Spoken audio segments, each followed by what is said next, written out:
Hello again, everybody. I'm Larry Hamilton. Welcome to my YouTube painting channel. Thank you for watching. Today we're doing a watercolor painting of a covered bridge. A little bit of another fall scene that I'd like to try to do today. And I want to show you what I've done with the photographs and how I got to the final sketch and a final composition. So I'll do that now and I'll be right back. Okay, here I am at my computer now, and I want to take you through the photographs that I've developed for this painting. And let me start off with the original photo that was provided by a photographer named Clayton Carr, who has been so kind as to put his photographs on Facebook in the Photos for Artists page. And so I picked this up. It's sort of a gray day, and it's a nice little stream going under the covered bridge, so it'll be nice. We should be able to make a nice painting out of this. I cropped it as well a little bit, took some off the side and tried to make it a little bit closer maybe for the bridge. Not too much of a crop on it, but anyway, it's there, and it fits my canvas, or not my canvas, but my paper size, which is 11 by 14. And so I put my grid over it, my 4x5 grid, which I do to help lay it out. And then in addition, this time I've done a small hand sketch in my sketchbook to just lay out the darks and lights to try to focus on where we might be able to get some highlights and get some more color in this. It's sort of a not a real colorful photograph, so we'll try to improve that with our painting today. And there's my value map, which I do on almost all of my paintings. And you can see I have a nice collection of lights and mid values and darks, and so hopefully that's going to hold the painting together. And finally then is my sketch, which this is what you will find on my website, and there should be a link under this video for the sketch, for the value map, and for the original photo. So you should be able to go get those. So without any more to do, I want to just get back over to my easel now, and we'll get started on this painting. So hold on. Okay, I'm back now, and we're going to get started on this painting, and I want to zoom in for you and get lined up on my paper and tell you that we're painting on Fabriano Artistico paper today, 300 pound. The size is 11 by 14, and I have it mounted on my tabletop easel here, so I can paint sitting down, which some of you know I'm maybe still suffering from a leg injury that I can't stand up on for a while, so I'm trying to do the best I can here and bring you some demonstrations while I'm a little bit incapacitated. So anyway, here's the sketch that's on my paper, and I'm going to erase bits of it now with my kneaded eraser to try to hopefully make it a little bit less intrusive on the final painting. This when I do these transfers, they tend to get a lot of graphite on here, so I like to thin them down just a little bit, but usually when I do that, it makes it so you can't see the sketch on the paper. So I'll run some this over here, and we'll try to pick up some of that graphite. Hopefully I'll make it a little less obvious. Sometimes the pencil sketch marks aren't that bad. It's we can use them and take advantage of them, but sometimes if you're painting in a light area, they tend to be a little bit overdone, and prefer not to have them. So take a few of those out, and with that said, let me go over to my palette and go over my paints and brushes, which I'm sure you know, you will have seen me do this a number of times, and probably already know what they are. But here I have my set of brushes, which are my Sterling Edwards set of brushes. I have a large 1-inch blending brush here, made of bristle, hog bristle. I have a couple of nylon flats, a 1-inch and a 1/2-inch flat. I have 4 other rounds, a number 12, a number 8, number 4, and I have a little script liner here, rigger they called. And then I have some of these brushes that are kind of a mop quill type brush. I don't know if I'll use those. I don't know which ones I'll use right now, but that's my set of brushes that I kind of go back to all the time.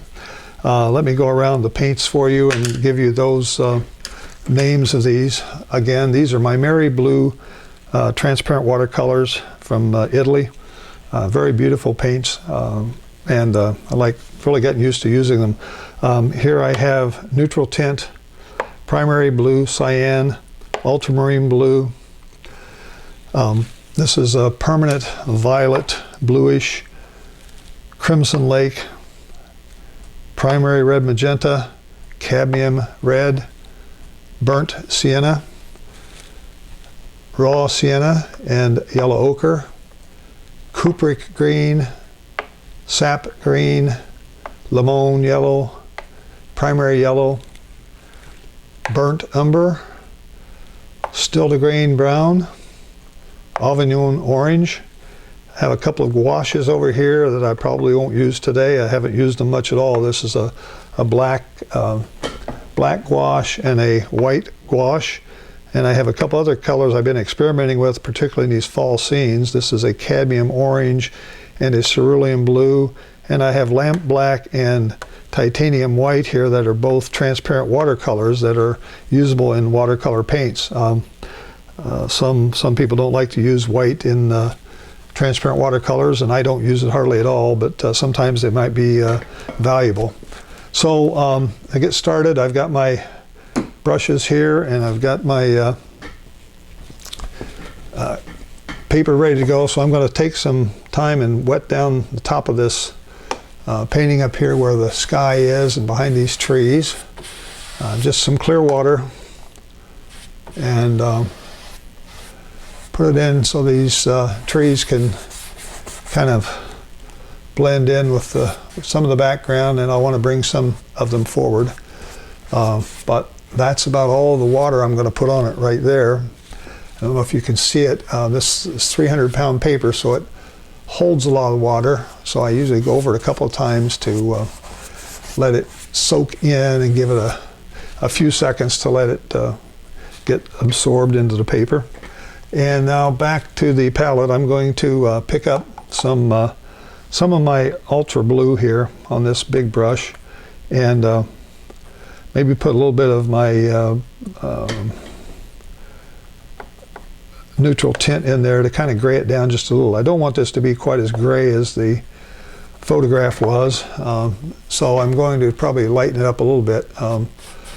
Put some blue over here, maybe change the color a little bit, leave some room for some clouds, and back in behind here is just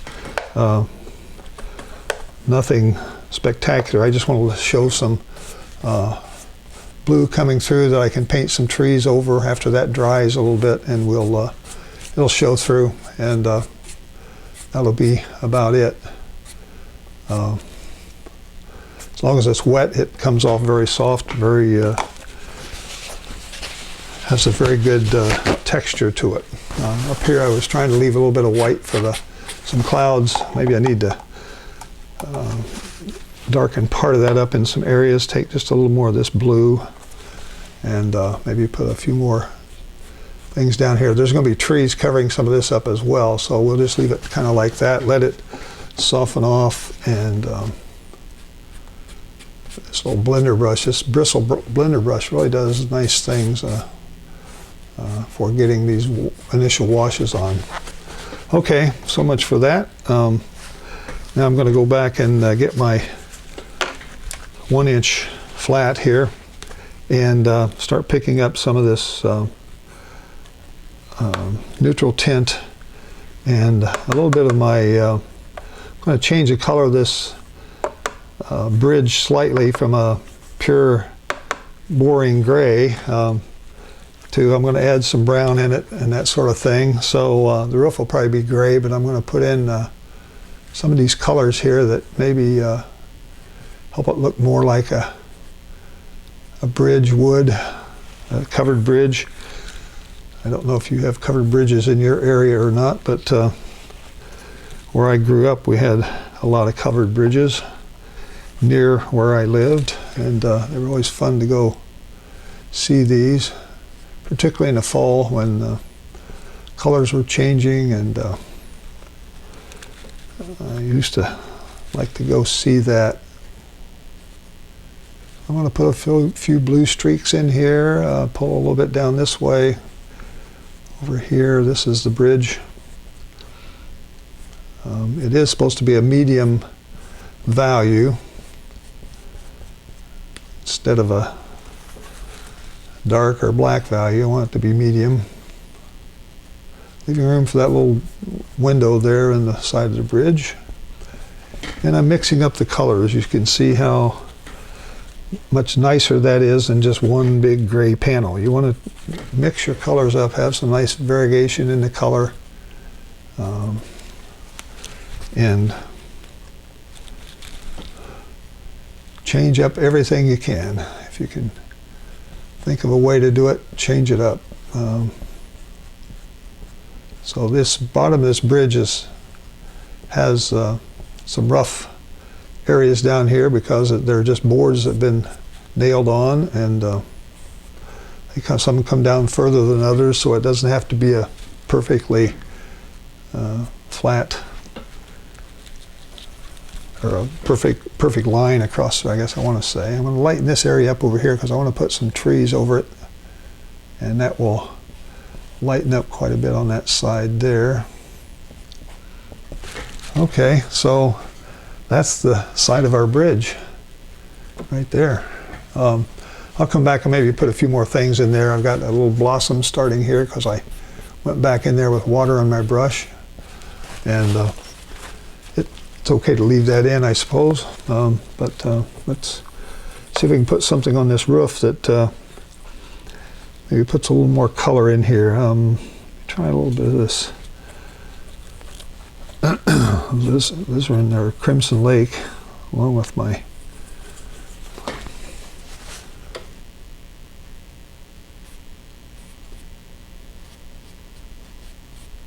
so we'll just kind of mix this up again. We'll do the same idea across here.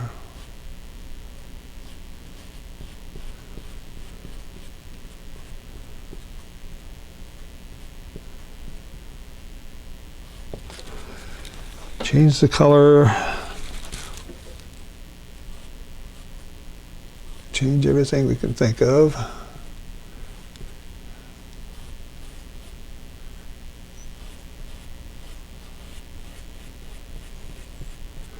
Use some brush strokes in here that sort of go at an angle, which sort of indicates the roof up there.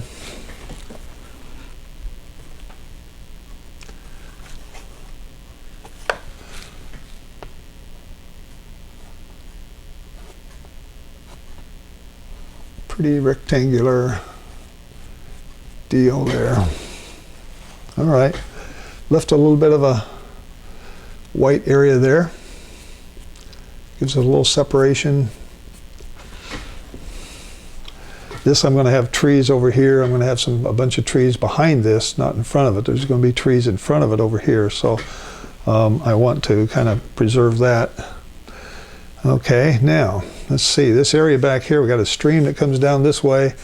Got some background in here. I've got a area behind underneath this bridge that's really dark. It's in shadow, so I'm going to pull up some of my neutral tint and see if I can put that shadow in underneath to sort of give that bottom a little more distinctness.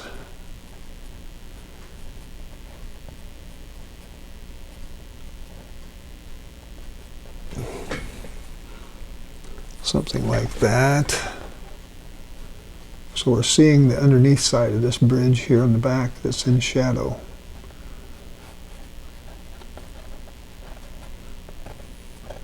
So I'm sort of breaking this up so it's not just a big black line across there. I want it to show some variation because these boards all have variation in them. And something like that, maybe a couple things over here. All right, so much for that. How are we doing on dryness? If you check the dryness of your paper, use the back of your hand instead of the front, because you have more oils on your fingertips than you do on the back of your hand, so you don't put oil on the paper. That's fairly dry up there. It's still got a lot of water in it, but I'm going to come in and try to put in a few trees in the background back there and let them sort of merge into the background while it's still wet. So I'm using my small brush again here. We'll come up and just put a few of these things up here like this. I'm using sap green and my ultra blue to get some different colors. Get some dry brush there going. Make it touch here. Leave some holes. Actual photograph, this was such a solid set of trees. There really weren't any air holes in there hardly to speak of, but I'm going to put a few in.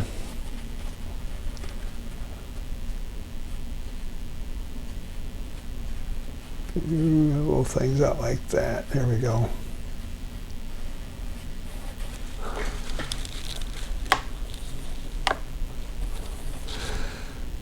Sap green, ultra blue, and primary yellow. Needs to be a little wetter than that. Put a little more water in there. Get it zipped up. There we go. So there is some water in that paper, not too much, but there's a little bit in there, so I want to try to take advantage of that if I can and let it soften and still leave some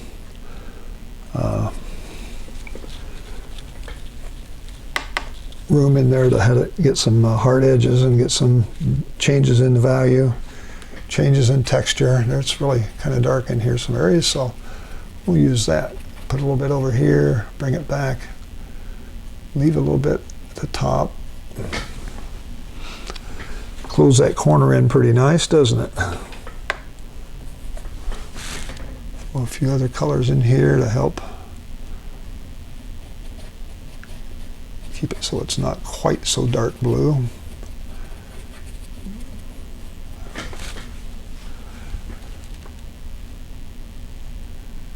Get some dry brush there. See how I'm doing that? Just barely touching the edge of the paper, and we get a little bit of a dry brush. I don't think you can see that exactly. Maybe, there we go. Okay. Got my camera controls here behind me, and so I can actually help you see things a little better here. So I'm going to throw in a few more. I'm using this 1-inch brush or half-inch flat brush, and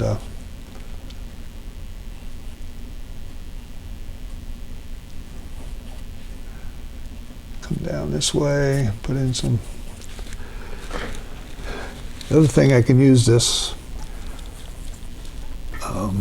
big 1-inch blender brush. It's got the bristles in it. I can a nice trick to get some soft edges and blend this together is you just kind of put some paint in here like this, and then come back with this blender brush. You can put a little water in it, clear water, and just blend this together like this.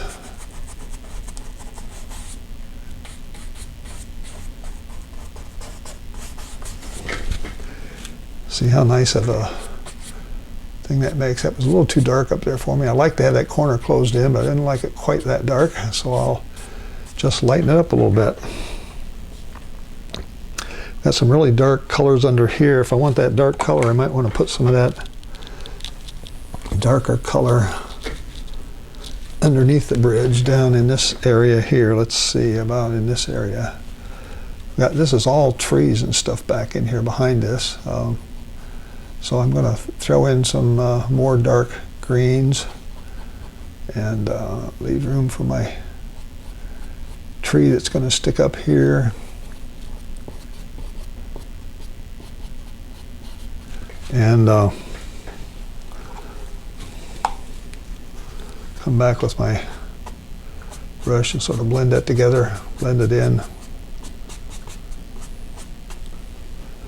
All right, now I'm going to get this bright orange out. Didn't have hardly any orange in this painting, but I'm going to pull some of this cad orange out and see if I can throw in a few nice colors back in here somewhere around where the water's going to come back to here. I'm going to throw in some pretty colors back in this area here. So I'm just sort of making this up now. I'm not really following as much the photograph, although fairly close to it, I guess. I can come in and put in some more of those dark greens in there. This cad orange really stands out. It's a bright color, as most cadmium colors are. They're really a bright. If you have them undiluted, I put some colors in that to sort of dilute it down, but they really stand out. I've got some darks in here, so I'm just going to leave some loose areas here. I hope I'm not in front of the painting.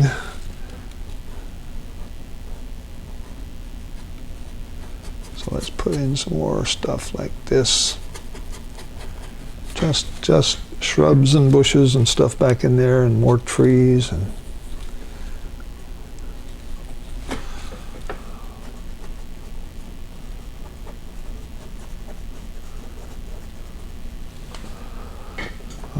we've got a lot of dark areas floating around back in here. Got some grasses floating up in there along here. This is sort of grassy areas. So let's see if we can make some grass, like right along in here. Sort of come down and touch the water, like right in this area.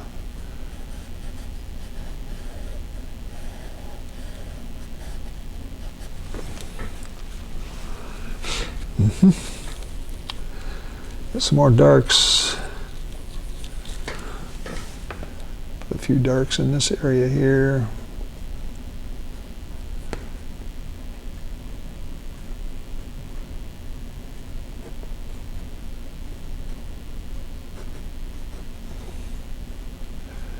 So I want it to look like we've got shadows in there and some trees that are sticking out with there's some dark areas, some light areas, and I like to try to replicate some of the photograph as much as possible without having to totally go off the. There's a nice shadow in here under this bridge that sort of comes down this way and kind of connects with the water like that. And then we have some change of color. I'm going to bring back some more green grasses in here that have a little more olive color in them. That olive color is coming from the sap green. But I'm adding some yellow with it, so I'm changing its color a little bit.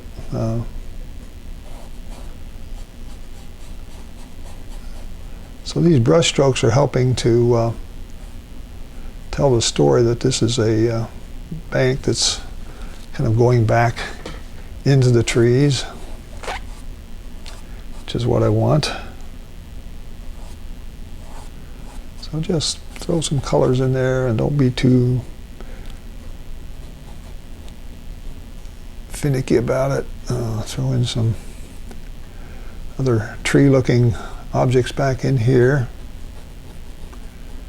Put a little light color over. As long as you get if you can get two or three values in a painting, actually you need three values in an object to give it some three-dimensional life. And so So if you can get some 3 values in some of these, you'll be picking up some nice three-dimensional look. These trees have a dark base on them because they're in shadow.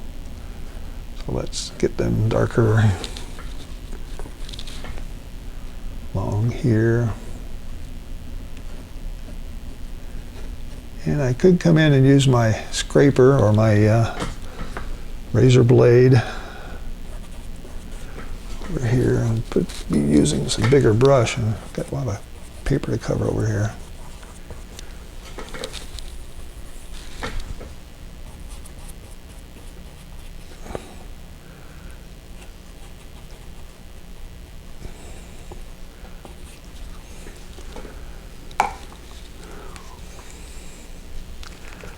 Take some of this and pull it down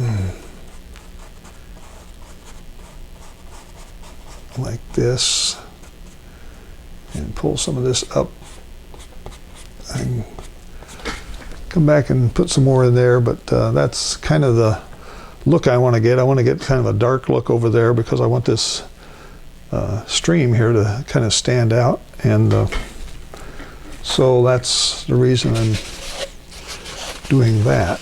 Some more paper towel going here.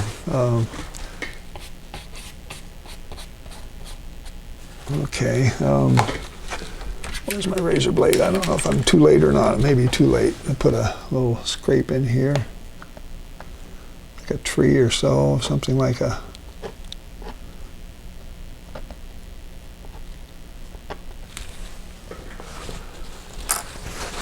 maybe too late. When you use a razor blade or a credit card or anything like that to scrape these things, if it's just the right amount of wetness, you'll be able to scrape out and get a white line. If it's too late, you won't get anything. And if it's too early, you'll get a black line because it'll fill back in. So I try a couple things like that to lighten it up, but I'm pretty much too late for some of that in there. Now I'm going to go back and put in a little bit of clear water back in here. I want this to lighten up. I want it to give me some depth. This thing didn't have a whole lot of depth in it, so I'm going to want to lighten this background to sort of blend in with maybe the sky back there a little bit. Even though you can't see the sky, I'm going to put some water on this paper to let it get soft. While that's soaking in, I'm going to take this big brush and come back into this area I was just in and see if I can put in a few more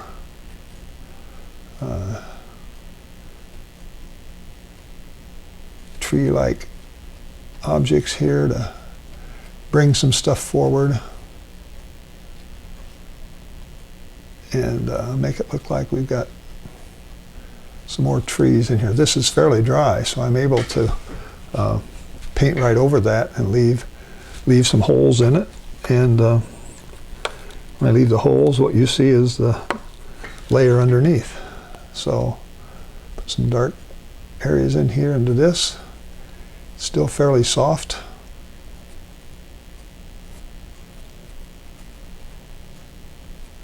This is a case where I'm going to be able to probably come back with my scraper and scrape out some nice tree trunks and stuff in here. Maybe a few things up in here. Just want to look like there's some more tree branches and tree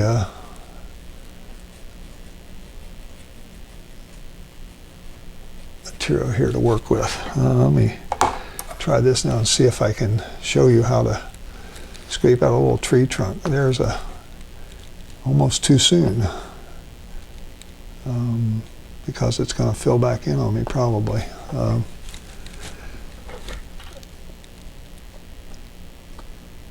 Probably didn't set long enough, but you can get some idea of how to do that by just practicing with it, putting a little time in, and you'll see how that works. These ones here, right here, where I was too early, it basically filled back in and left me with a dark trunk.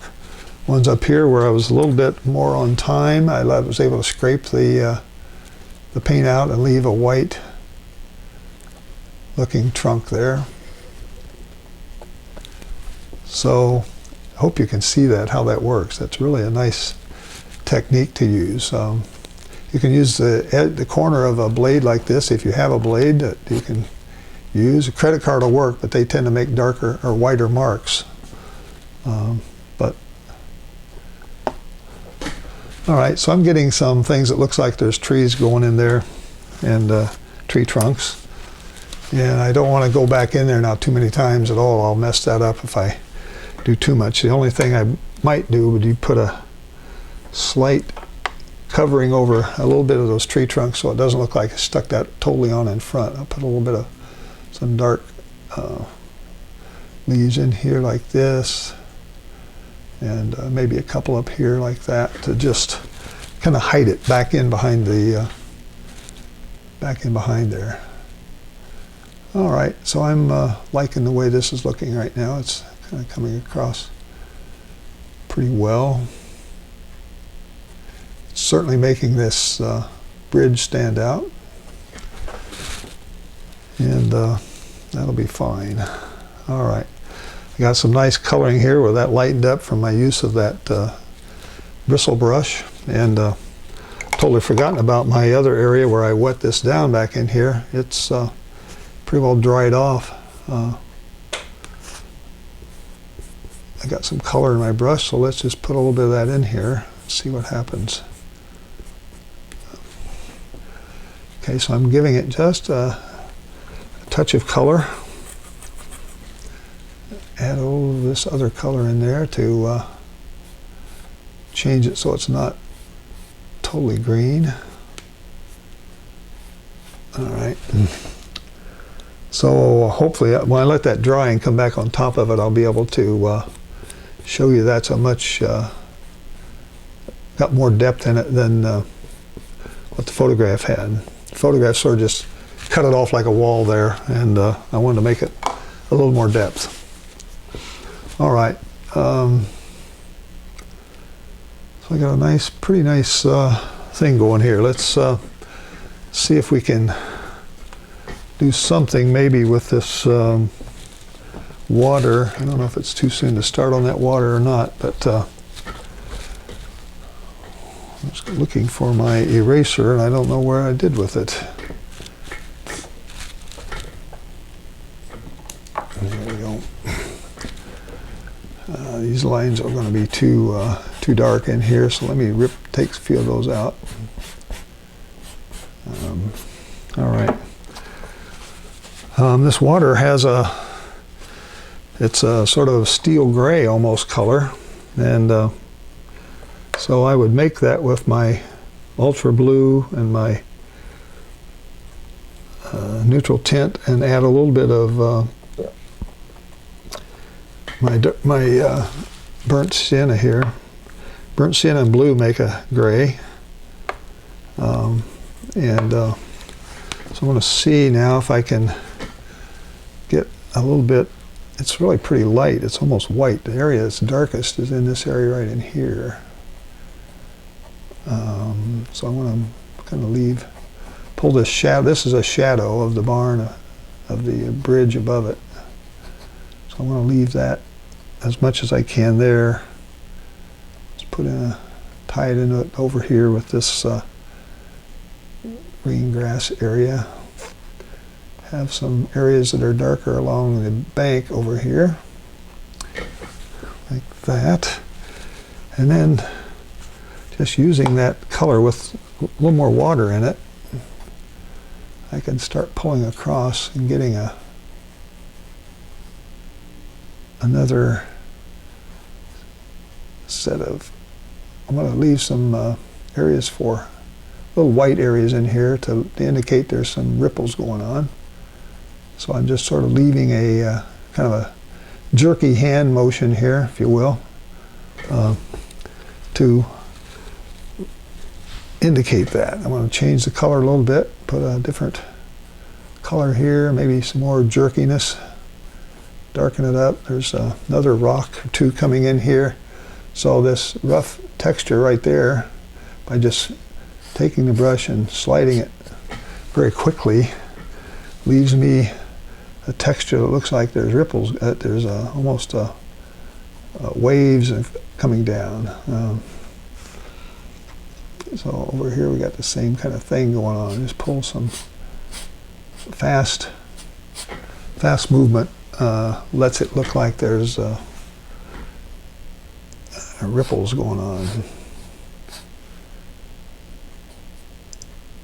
Over here and down in here. These are rocks.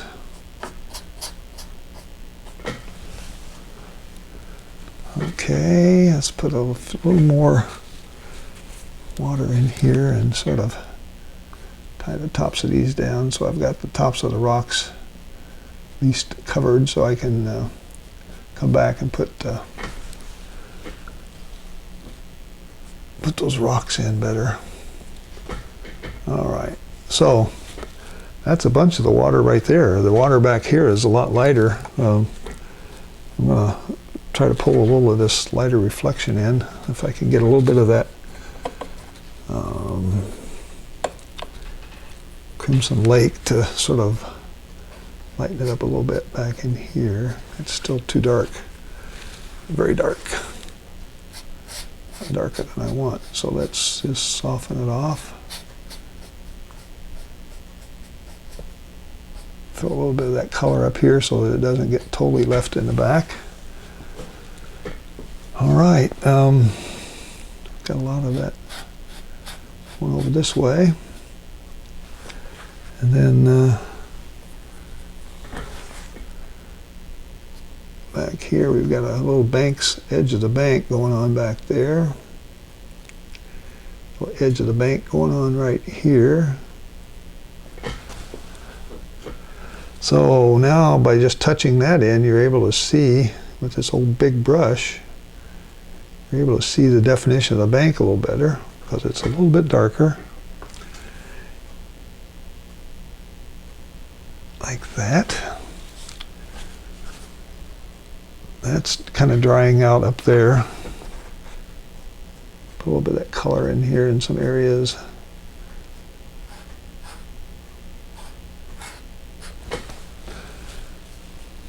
Right. Thinking that's looking decent. All right. How are we doing on time here? About 30 some minutes. Well, we're doing really good. I'm going to put a little dark border here. I'm putting a little bit of water here just to give me something soft to drop some paint in. And a little bit of this burnt sienna and a bit of steel blue color I've got. Let's see if I can throw in just a little bit more of a little edge here. That water I put in is going to just sort of soften up part of it and still leave me some areas that look like there's some light hitting off of it. Like that. Good. Good, good, good.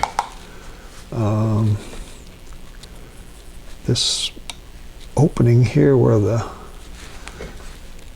in here, this I'm going to make it really dark back there. Leave room for the little window that kind of sticks out there. All right. Maybe just a few darker marks in here in some areas. Not too much. Pull some down, see if that helps. Use your fingers, use your paper towel, whatever it takes.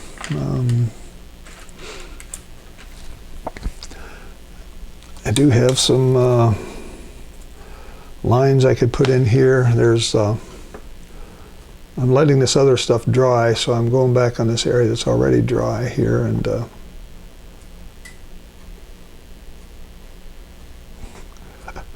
it's kind of not quite perfect when I'm sitting down here. It's better if you're standing up and can move your whole arm. Kind of in a bit of a reclined position here that kind of causes me to move my fingers this way instead of straight across. Let me see if I can do it fast, maybe. There. It's better. So we're just putting in a few little things that look like there's boards here. I'm not trying to paint every board. I want you to get the impression that this is a barn that's got a lot of wood on the top of it, or on the outside of it, and we'll leave it like that. This tree over here has got some gray and blue in it. I'm going to try to put that trunk in while I've got my script liner out here, and we'll come back and put in some nice leaves over the top of that in a minute. But I want to get this in while it's, I can still show it being connected to the ground here.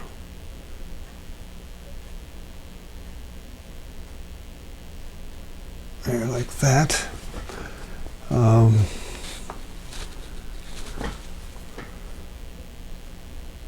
It's a little darker.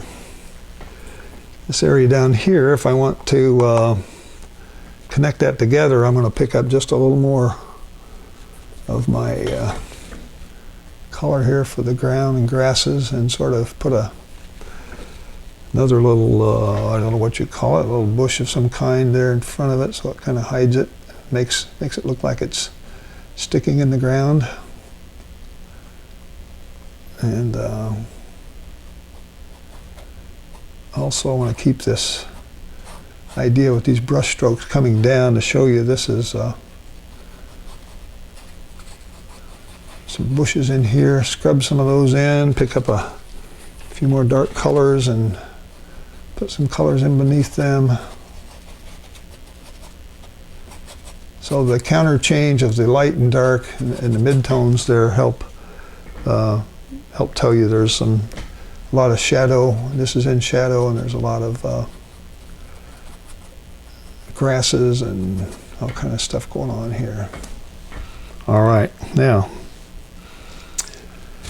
I got trees over here that I want to put in, and I've got the background I want to finish up over here. So let's work with this flat brush again and see what I can do back here. This is kind of really dried off, so let's see if I can put in some more light looking trees back in here.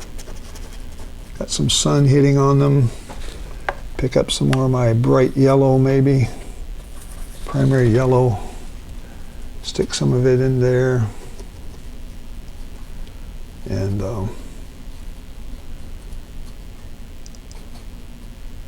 so I'm trying to make a nice little thing. It looks like we're going back in the distance, and with these colors I've got, I'm able to get myself a couple different values, 2 or 3 different values, and down at the bottom you want it to be darkest, close to the water. And so over here we got the same thing. I pretty well finished this over here, but I'm going to put just a few more things in there to kind of tie them together, and let you see that. And doing this all ad lib right now. The photograph's not too much help, but I can put in some nice looking bushes with my flat brush. Don't have to overdo it, but I want it to look like we got some mist back there in the distance, and foggy areas.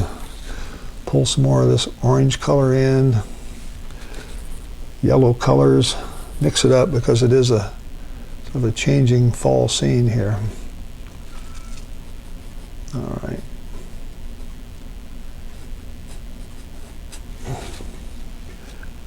So it looks like I might have some sun coming down on this area over here. I've left it really bright with some dark background behind it, and so that's pretty good. Let's put in some more.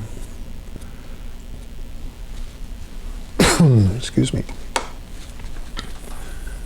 I have a bunch of grasses in here that are kind of coming up this way. They're making the hill look like it's coming up. You want the water to be the lowest looking thing in the painting if we can, and we can kind of do that with some brush strokes by giving these sweeps like this, adding the greens in different places, adding the darks. There's a really dark section. I want it to go out into the water.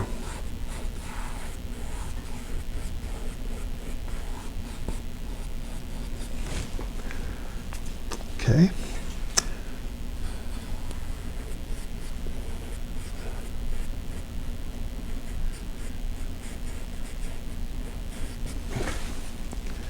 So I get this sweeping area that looks like I've got some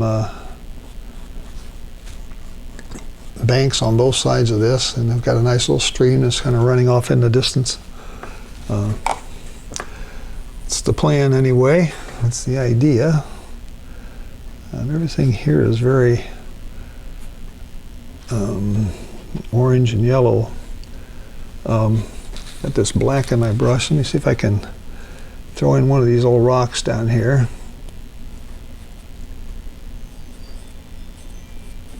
Like this. Nice angular looking rock. It's almost hard for you to see it. It's so far off the page. I think I'll make it just a little bit bigger so it kind of stands out a little bit. And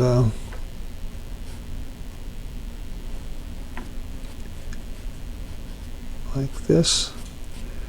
This is another case where you can use your credit card or your knife and just sort of scrape over this, and you'll get a nice rocky looking surface. I don't know if you can see that, but where I scraped it, it pulled out a, use a credit card, you can do the same kind of thing. You get this broken look on it, and it's just from scraping paint out and going over the bumps in the paper. I've got these rocks on the other side, have a little more brown in them. So maybe we'll just sort of throw some of those in here while we're working on rocks.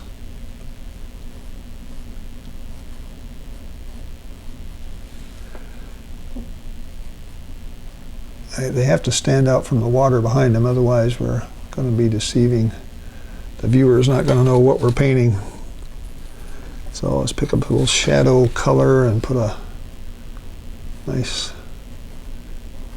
front end and bottom end on this thing like this.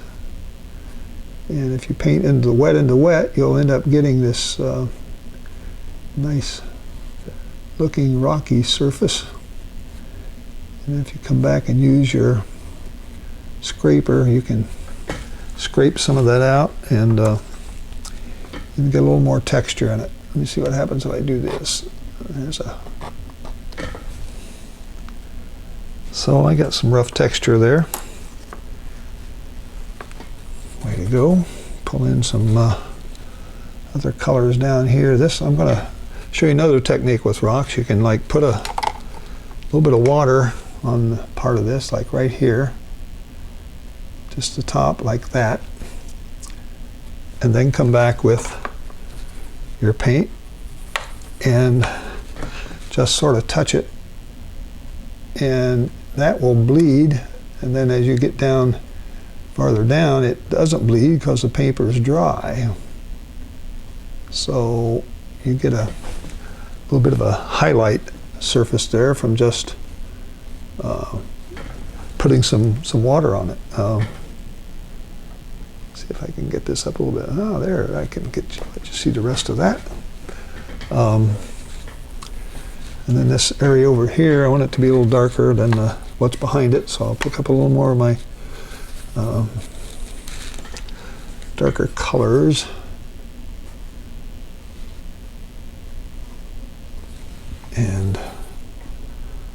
little more of this brown in there and get a little bit of a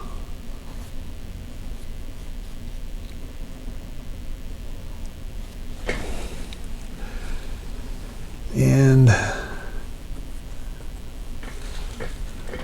put some dark in here between them so you know there's a split there between these rocks. They're not all the same rock. There's a little bit of dark here because I have another rock below it. So without overdoing it, I wanted to just give you this idea of how you can scrape marks in these rocks and make them really stand out, and they get a nice rocky surface on them, right, rocky texture. All right, so that's your little technique for the rocks. Too dark, but let's just go ahead and put it in there. All right, so that's the rocks. This rock over here could have just a little more, since it's dried off a little bit, I'm going to put just a little more dark shadow on it so it shows the highlight. And I think that's not all the rocks. Well, there's some other rocks that are floating around in here that are like back in here. There's a couple of little rocks back in here. There's one over here on the side, setting over that way. And you've seen me put those rocks in before like that, and right now they look like they're glued on, right? So how do we fix that? How do we make them look like they're part of the water? Take a little bit of water in your brush, clear water, and just soften the bottom edge so that they get just a little bit of a blurriness and a little bit of a shadow. And they look like they belong in the water.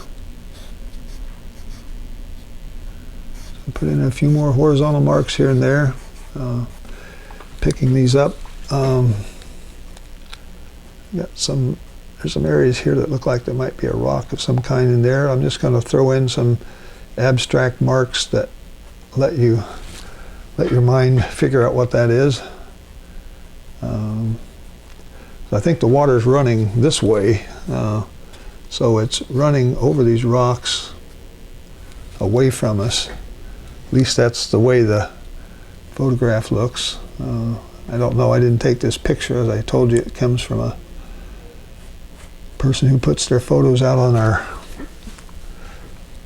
Facebook website, Facebook page. Put a little dark along over here. All right, I keep turning around looking at the monitor. I have a monitor hooked up behind me so I can see what this looks like in a larger format instead of right on top of it. All right, so now I've got just basically this trees, this little bit of grassiness in here, some trees and maybe some final details. Put some bright colors over this tree on the right. I'm going to get my bright orange out, just see what that looks like if I just put those in there right now. Maybe I can throw some of that in and have that tree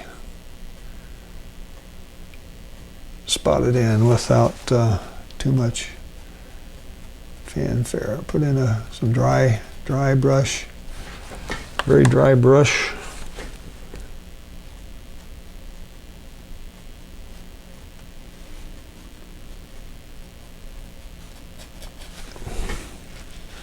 So I'm just using the side of this brush and just sort of scraping it like that and leaving whatever comes off on the paper is all I'm getting. If it doesn't come off right, I don't get anything good. If it comes off right, I'm lucky.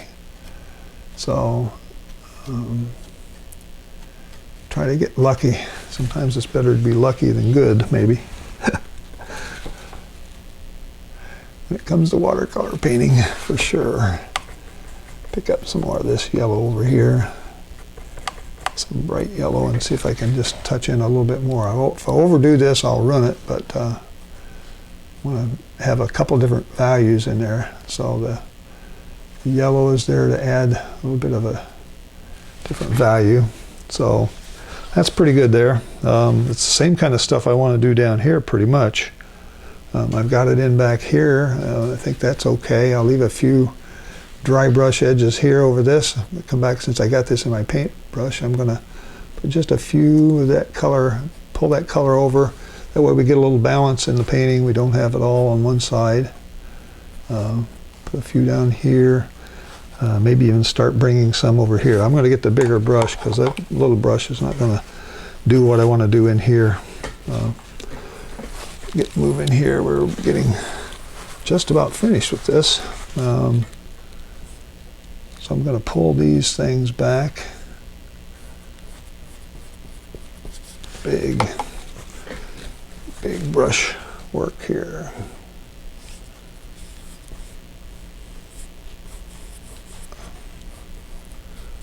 So we can put in some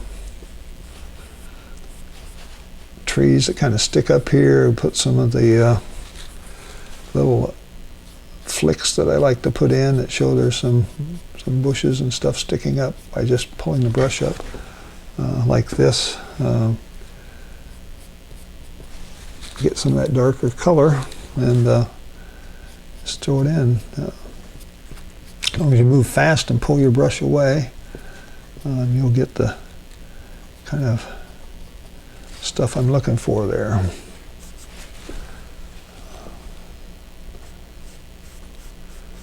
Over here, I want to start putting in some of that other color, although that's still too wet. Up here, I'm going to put in some more of that. I think I'm going to pull in some more of this greenish, yellowish color. Keep it yellow-green, and same idea here. I'm going to just kind of lay it down on its side and push up and let that come off the brush, however it will.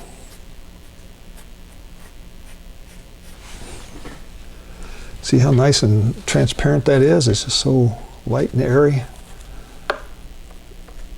I've got my sap green mixed with my primary yellow, and got kind of a wet mixture here, but I want to just let it pop on there with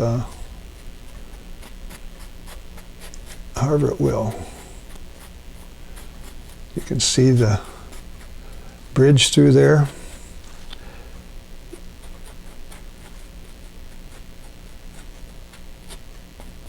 And to kind of tie it together, I need to have some tree trunks in there. I've got them in my pencil drawing, and you can see them. There are almost too many of them, but let's put in a few of these things like this up here. We'll throw a few out the top, bring it down, hook it in. There's a whole bunch of these trees there that are kind of just feeding all these branches, all these leaves. And so I'm going to pull that down, make a and pull a couple out, maybe pull them out over the bridge like this.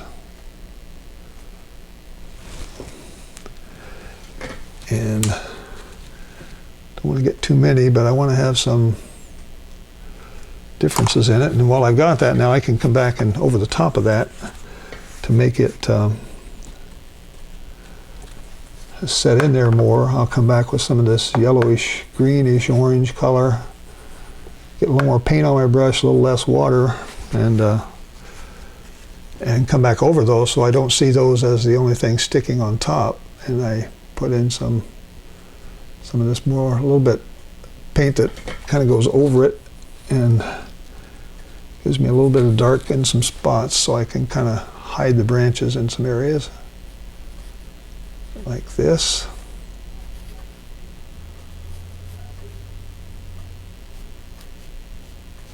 So I've got the light color there. Now I'm just pushing in a sort of a mid-tone, and I'm dissolving some of this paint that's showing these trunks and branches in there. You can still see them because this is transparent watercolor. But if I were to put a heavy opaque type of paint over it, you would I'd be able to wipe them out. But most of my paints are not really that opaque, so I have to get something to help almost dissolve it. So there I'm just using some pure sap green right out of the tube and putting that in here to help disguise some of those tree trunks and branches.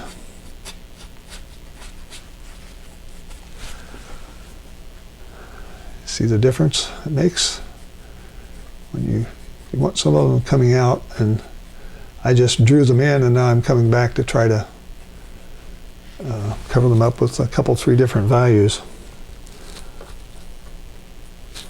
At least 2 values, and 3 if I can get 3.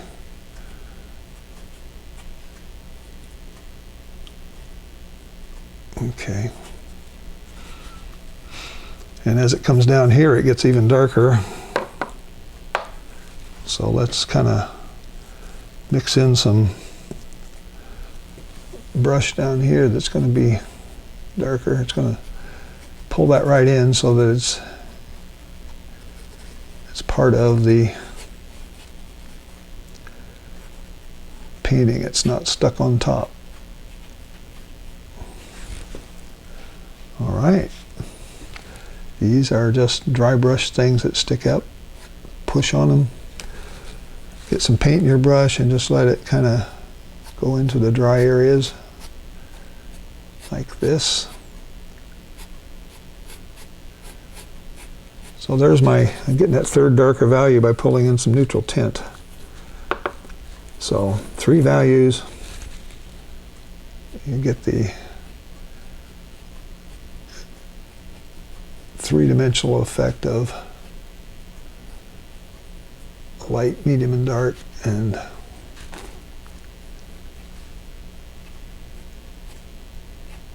still just painting with the side of the brush. I'm not, I come down here and do some big swipes once in a while, but pretty much I'm using the side of the brush right here. All right, I'm getting something looks pretty decent, I think. If I can just fill in this front end down here now with something similar, I'll have her done. Getting some more of this bright yellow, primary yellow, and we're just going to start throwing it in here like this. More upward brush strokes. Go back and mix up some of the other colors, pull in some other values.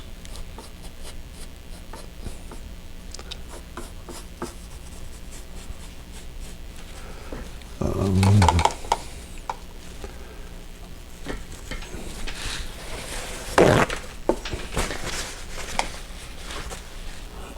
want more paint in the brush, so I'm going to, this yellow, even though I put a lot of paint in the brush, it's still transparent enough to let that hard line show through right back there. So I'm going to have to do something with that hard line. I'm going to come in here and put in a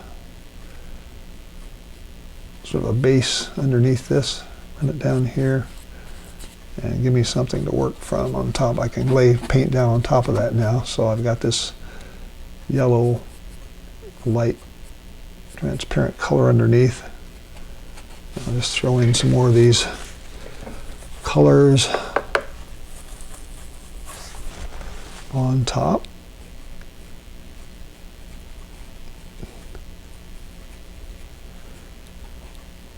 So I'm getting a good mixture of foliage and brush, bushes, trees,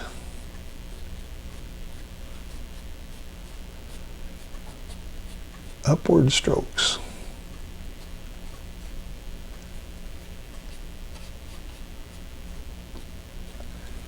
Strokes are better if you push than if you try to pull them. Push them right up over that area behind.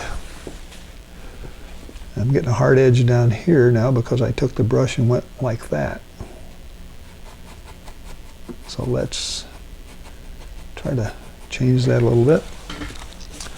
All right, now this is a good chance to probably try to use my blade here and maybe scrape out a few things to look like there's something going on there with some the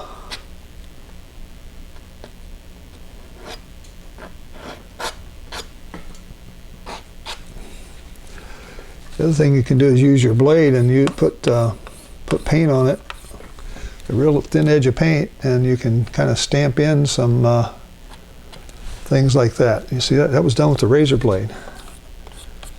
You can use your credit card the same way. You'll get a wider stamp, but if you get that paint right on the edge of your razor blade, come in there and stamp in a few things. Got a soft edge at the bottom because it's all wet down there. I put that yellow paint down there. So that's another razor blade trick. About done with this, folks. Hang in there just a few more minutes and we'll finish it up. Put in a few of these long things that look like they're stuff growing on the side here. I think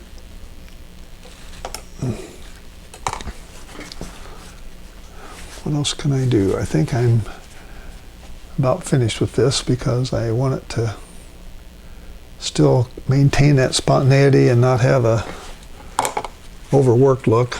I see one area where I probably, bottom of this rock here looks like it's rising above the water level, so let's put a little water or something in there underneath it to kind of tie it down. I soften a little bit, let the water dissolve the bottom of that.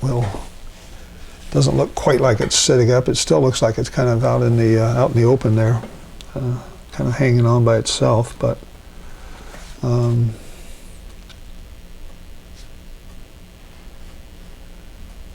just throw in a few more things like this. There's a lot of brush and stuff going on here. But I've got the dry brush. It's probably hard for you to see it, but it is sticking up over. All right. The only other thing I would like to do is get some dark color here and maybe put just a few splatters on here to loosen it up a little bit. Throw some grays on those rocks and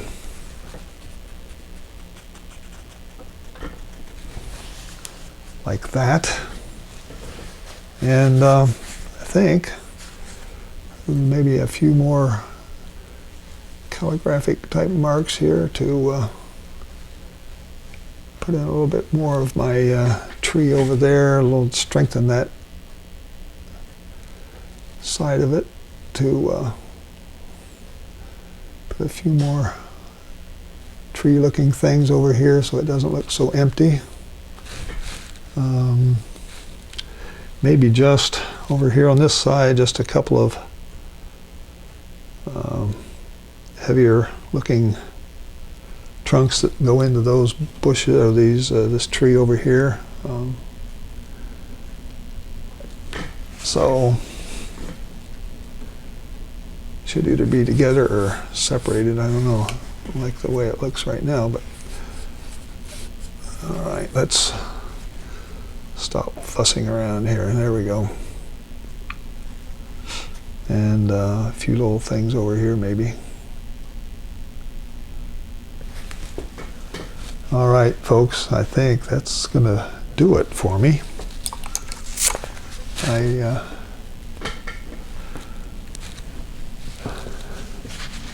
didn't sign it because it's still pretty wet at the bottom, so I'm gonna just zoom out and tell you thank you for joining me today. I hope you give this painting a try. The sketch and the original photos will be on my website by the time you see this. So this is called a covered bridge, and the Clayton Carr is the photographer, and I tried to do it justice as much as I can. And so check out my website, check out my Facebook page, subscribe if you're not a subscriber, and send this off to your friends and ask them to subscribe. I could use more subscribers and more views, so hopefully you'll tune in again, and I'll try to keep my painting up for you. And till I see you again, this is Laurie Hamilton saying so long for now. Bye-bye.